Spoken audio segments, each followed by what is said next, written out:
On today's Live Open Daily, Max Mustard is the #1 selling game on the MetaQuest platform. But there's a caveat, and that caveat speaks to the discount culture that kind of permeates throughout all of VR gaming and why this may become a problem down the line. I'm your host, Live Open Mike, and before I get into the meat of this podcast, I do want to say up front, I really like Max Mustard. I stream the entire game start to finish on my Twitch channel. I love playing platformers growing up, and in terms of VR, this is kind of like an underserved genre. The gold standard games like Moss and Astrobot. We also had games like Lucky's Tale. There's a Metrovania on the Rift Store called Witchblood for like $8 that a lot of people don't know about, but that game is actually pretty good. You've also got slasher brawlers like Mixture and Ven VR Adventure. Those are just off the top of my head, and I really can't think of any else. Max Muster was made by Toast Interactive. You best know them for Richie's Plank Experience, a very, very popular game that a lot of people still use for VR demos for new players. So getting out in front of people saying I'm criticizing the game or the decision of these developers, all this stuff is positive. I'm actually very happy for Toast Interactive because I think this is a great game and it deserves as much of a profile as possible. But the caveat is that to get there was a 90% discount on the game. The game was regularly priced at $30 and 90% off in US dollars at least. The game cost just $3. And everywhere I looked over the course of the last week in subreddits and Facebook groups and Discords I'm in, I saw this code everywhere. Now, obviously, this worked because the proof is in the pudding. The game is at the top of the MetaQuest store. But you kind of hate the fact that it took this steep of a discount for the game to get the attention that I feel like it rightfully deserves. This is after they did the normal rounds that most developers will do, which is they sent the game out to content creators ahead of time. So on day one, when the game launched and the embargo lifted, there were tons and tons of videos of gameplay reviews. Review sites like UploadVR reviewed the game. It got as much coverage as you could possibly hope to see for a game within the VR community, but still wasn't going anywhere near the top 5 of the top sellers on the Quest platform. Then you drop this code and all of a sudden it's #1. I don't think this really is isolated to VR. I think this is kind of extends to all of gaming, especially PC gaming, thanks to companies like Valve and Epic who give away a free game every week, and sub-services like Quest Plus, like Game Pass, like PS Plus.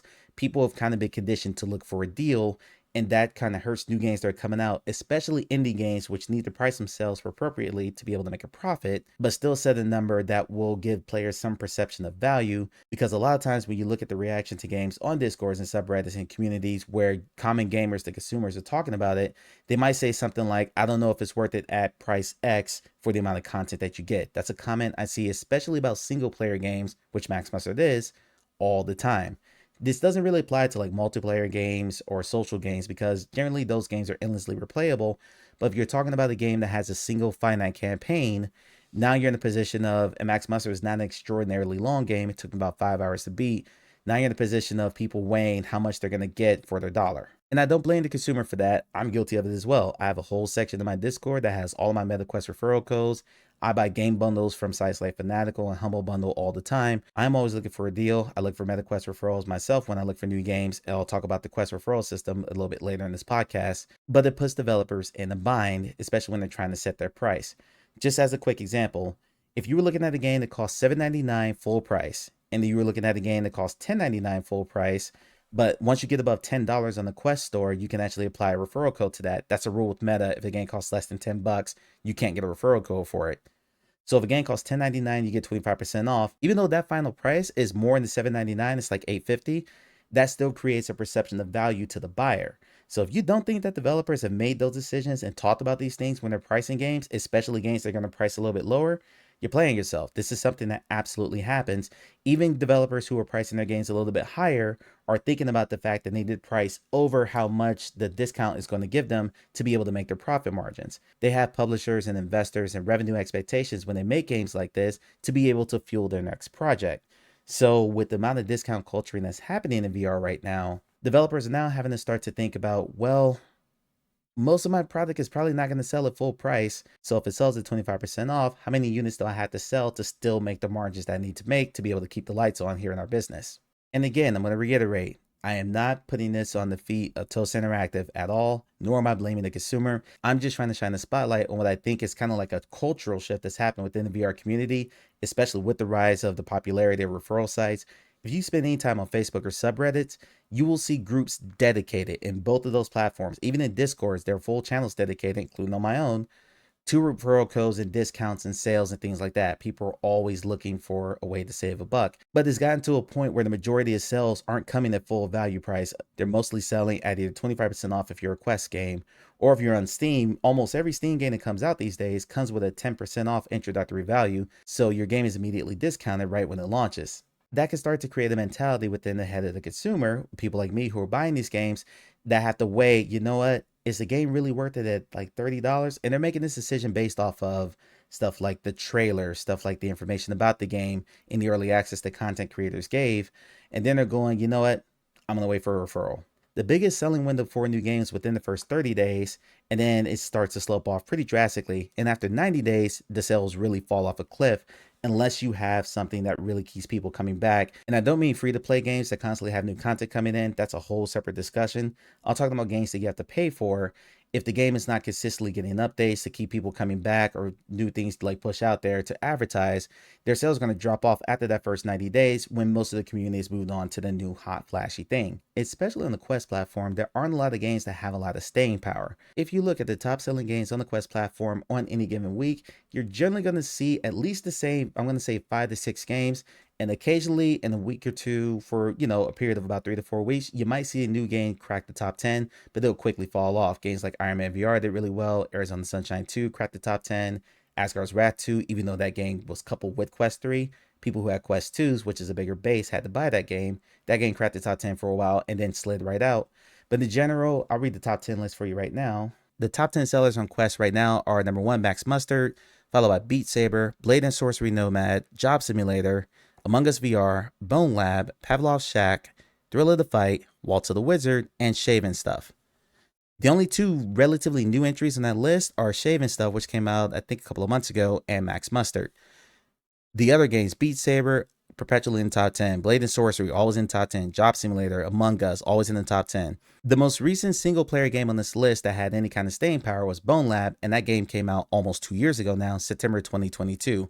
Now, just outside the top 10, you'll see games like Ghost of Tabor, Contractor Showdown, Creed Rise to Glory, Super Hot, and Five Nights at Freddy's Help 1 and Part 2. But once you crack it into the top 10, especially for a single player game, you will rarely see what Max Mustard has done. And this isn't an indictment against any of those games or the games that are in the top 10 right now. Again, these are all phenomenal games. That's why they're at where they're at. I just hate the fact that Max Mustard had to go on sale for $3 to be able to do this. Now, if you're Toast Interactive, you're writing off that $27 discount. It's probably just like the cost of marketing.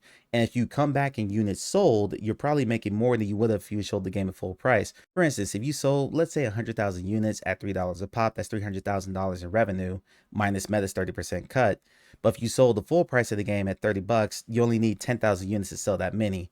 Does the quantity sold at that much of a discount, where at the Meta's cut, you're only making $2.10 per copy sold? Does that make up for the revenue difference than if you hadn't discounted the game and you sold, let's say, 10,000 units sold at the regular price of $30 would still be $300,000. But let's be real, how many people are buying it at the full price when the referral system at 25% off exists? At 25% off, this game is $22.50. So that's probably, you might as well say, closer to the going rate of what Max Mustard is selling for. I don't know the sheer numbers on what is sold. I do know it's been number 1 on the store for about a week now. You don't really do that and stay above Beat Saber if you're not selling a fair amount of units.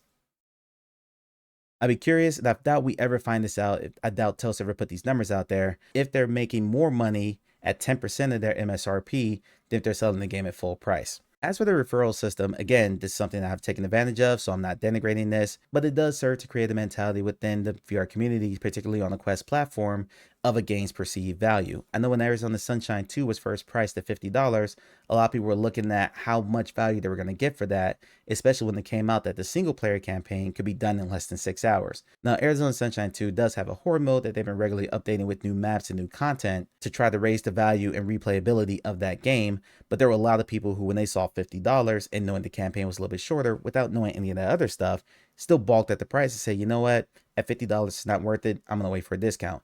Asgard's Wrath 2, which cost $60, had the same problem, and that is a very, very long game with the roguelite mode built in. There's literally hundreds of hours of content in that game, and people still didn't see the value in that at that full price of $60. To use another example, there was a 4v1 multiplayer game called Inverse that came out last year. In this game, you either play as a monster trying to kill a group of scientists, or you play as one of the scientists trying to activate one of 3 terminals to unlock a set of guns to kill the monster. It's inspired by games like Dead by Daylight. That game started at $30 when it first released, and for a 4v1 game that requires a healthy player base, you needed as many people online as possible to be able to play that. I was shocked that that game came out at $30, but when I went to their Discord, I saw the exact same thing where people were questioning if there was enough content in that game at $30 to justify that high of a price. Most games you see in that vein end up being free to play. Max Mustard is a single player game with a very finite campaign. To my knowledge, there's no DLC or any additional content planned for it at this time. So that $30, what you're getting is a single player campaign, and then you can go back and try to do the achievements, 100% the game. There are these little like competitive games like target shooters built within the game itself where you try to get all the gold medals and get the top score as possible. But for the most part, the single player campaign is the meat and potatoes, is 90% of the content for that game. Is that game worth $30? Especially when VR skews heavier towards multiplayer and social experiences, a $30 game for about 5 hours and that's it, most people probably kind of noped out of that. Having said that, the $30 was probably a price that Toast determined that they needed to be at to be able to make the margins that they need to make to justify the development cost of the game and fuel whatever their next project is. So over to the referral system, if you're a developer and you're saying, hey, we need to sell X number of units, let's say, I don't know, 200,000 units at $20 a pop to be able to make our profit margins, do you then price the game at $30 or $25 or something like that to account for the fact that a lot of people, the bulk of your buyers, are likely going to buy the game on discount because of the meta referral system?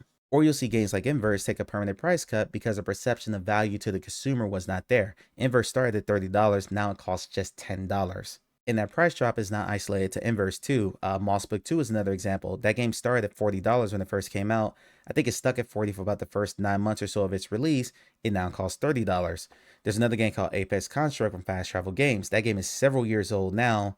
A while back, it went from a price drop from, I think it was $20 down to $9.99. As much as we like to think that VR kind of exists in its own little vacuum, especially we as enthusiasts, because all we want to do is play games in VR, reality is these developers are actually competing with all of flat gaming as well. So if you look at something like the Elden Ring DLC that's about to come out here pretty soon, that's a full price game, but that DLC alone is longer than, I'd say, 90% of most VR single player games. There are more gamers in VR that also play flat games and are playing those bigger, longer experiences than people who solely exist in VR and only play VR games. So you're competing with these massive big budget developers that are making games that are regularly 40, 50, 60 hours long, and they may be charging as much as that 5 hour, 6 hour, 10-hour VR game, and that can further skew the perception of value from the consumer. Hey, I can spend $20 on this flat game and get 30 hours of content out of it, or I can spend the same $20 and get 5 hours in VR. Which one is worth more to me? Most gamers are going to err on the side of buying a game that is longer, that has more for them to do, even if it's not in VR. Especially with the rise of mods and things like UEVR, where you can now inject VR into any game that's built in Unreal 4 or 5. But for the most part, there's now 11,000 more games, Unreal games, that can be played in VR that weren't playable before. It's an increasingly large field of competition, and developers are trying to do whatever they can to make a dent. This is one such example with this 90% discount for Max Mustard. I'm ecstatic for Toast. I'm glad this brought them some success, and hopefully this brings more visibility to them. With that number of players in their game, they can now go back to investors and publishers and say, hey, we've got this many people who played our last game, and now you can secure funding for your next project and continue to keep your lights on and keep your studio afloat. And in this age of layoffs, we've seen tens and thousands of employees laid off from game studios in flat and VR recently. You gotta do what you gotta do to keep the revenue rolling in. There are thousands, if not tens or hundreds of thousands of gamers every single day that will pick up the most recent free game on the Epic Store, or they'll buy a bundle from a site like Fanatical or Humble Bundle with no intention of playing 2 or 3 of the games that are sold on that list, but they got the game for $1.50, so like, what a bargain, even though they're probably never going to play the game. I'm as guilty of that as anyone. I have probably a dozen games sitting in my Steam library that I'm likely to never play because I bought them as part of a bundle to get another game that I wanted for $1.50 that I was kind of like looking at maybe buying when it first came out, but I wasn't sure if it really had enough value or really enough to bring me in to go ahead and pay that full price. So I waited for a discount and got a later deal. And then the funny thing that happens is I play the game and I go, man, this game's amazing. Why didn't more people play this when it first came out? Then you check out the studio's social media or their Discord, you find out that they stopped updating the game or they've ceased development of the game, even though thought the game was fantastic, but you played it so late after the initial release of the game that developers didn't make back their investment, didn't make their revenue targets, so they had to move on for it. Then they either stopped developing the game entirely, or they've not updated the game anymore, or maybe the game sometimes, in a lot of cases like on Steam, never leaves early access because it didn't sell enough to warrant continued investment. Because there weren't enough people paying for it and playing it up front, developers had to move on to another project to hopefully make enough revenue again to keep the lights on. I don't blame either side on this, but if I look at my email today and I see a game that's been on my wish list on Steam for about 6 or 7 months finally went on sale and is 40% off, am I likely to buy that game 40% off or go buy that new game that just came out this past week that I've been thinking about for a while? I'm probably going to go buy the game that's on sale before that sale goes away, knowing for a fact I can pick up the new game later. Now look, I don't have a solution to this because I really have a hard time calling this a problem. It's just a mentality shift that's happening in gaming along with the rise of free-to-play games and always online game with microtransactions and DLCs. Look at games like Destiny 2, that game is free to play, but the DLCs are pretty expensive. You could end up spending hundreds of dollars on that game. And then shooters like Fortnite and Apex and VR, look at a game like Gorilla Tag. Gorilla Tag is free to play. That game is still made, as of last year, over $26 million just in add-ons and microtransactions. So with the rise of all that, plus all the discount culture that's running around, for a company like Telstra Interactive to release a single player platformer for $30, it's harder to make a dent. So again, I'm happy for them because they're number one in the Quest store. This feels like a bit of an extreme case, but don't be surprised you start to see stuff like this a little bit more, especially after a game is out of its release window of that first 30 to 90 days, when this is something that they can use to drum up more interest and hopefully drive sales to a point where it offsets the cost of that discount. That's a wrap for this episode of Live Open Daily. If you want to see more of my content, check me out at Live Open Mike on YouTube, on X, and I stream VR at least 2 days a week over on Twitch, Tuesdays and Thursdays. Thanks, and I'll talk to you tomorrow.